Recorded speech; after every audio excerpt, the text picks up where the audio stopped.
Today I'm going to talk to you about how to replace the clutch cable in a Mk2 Scirocco. The reason I'm doing this video today is I was sitting at traffic lights the other day, put my foot on the clutch to pull away and the cable snapped just above the pedal. It's not a particularly old cable, it's one I replaced a couple of years ago, not long after I got the car as a good measure.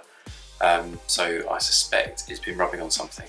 So when I was looking at the new cable in comparison to the old one, the new one's actually got an extra bit of plastic round the wire itself that then goes inside the outer metal tube that you can see there.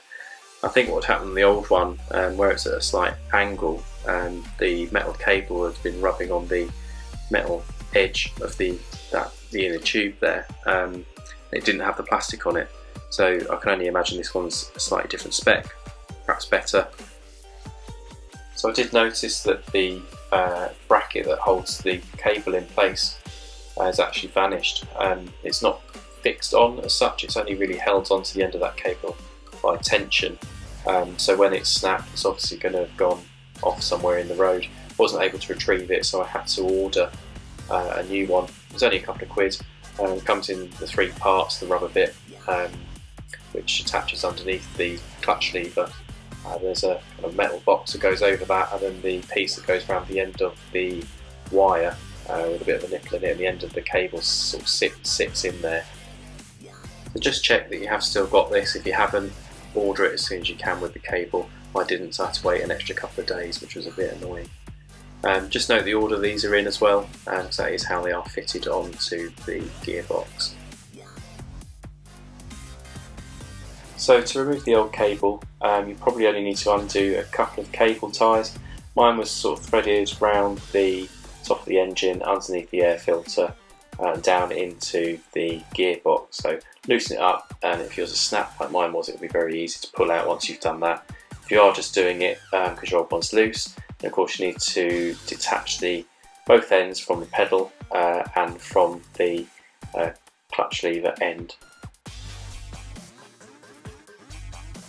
So once you've got the old cable out, you should be able to pretty clearly see the hole left in the bulkhead that the cable comes through. Poke it through there, you should be able to see it on the underside right near the clutch cable.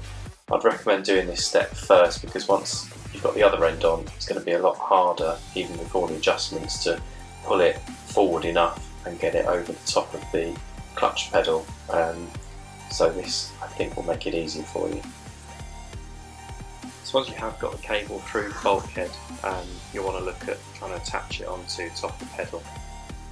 It's not too difficult to do. There's a hook right at the very top, and the slot in the end just goes over.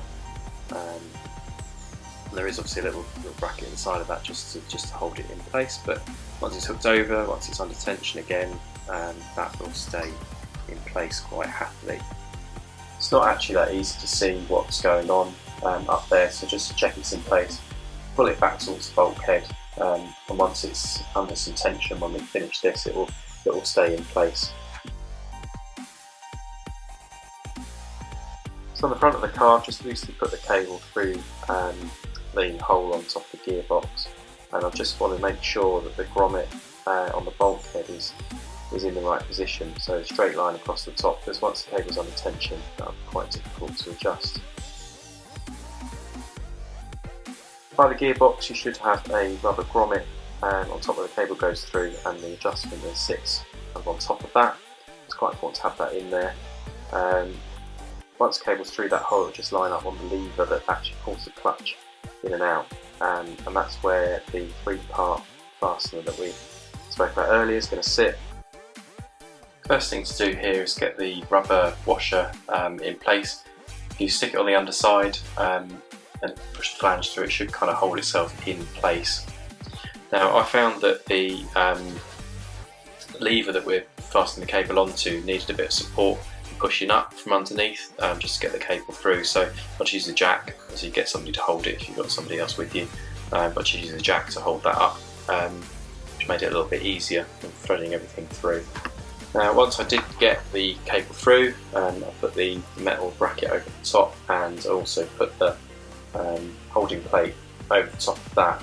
Unfortunately, the cable that I got was a little bit too thick to fit through the bracket as it was, so I did have to prise it apart slightly just with a flathead screwdriver, only a tiny bit, to make sure that cable end is seated into the back end of the nipple.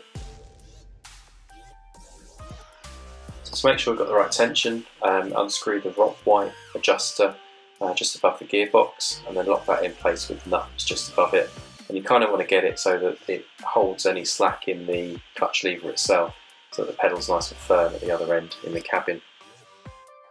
So once you've done all of those steps, you just need to check that you've got your cable fastened nicely at the gearbox end, it's adjusted, the nut is screwed upwards so that the adjustments don't move out of place. You want to make sure the very end of the cable is seated nicely in that bracket underneath. The grommet's in the right place for the bulkhead and it's securely fastened in so no water can get through. You want to check that the pedal is connected well to the cable and it's not about to flick off or snap off in any way. So just get under there, get your head up and have a good look and press the pedal down with your hand before you go anywhere.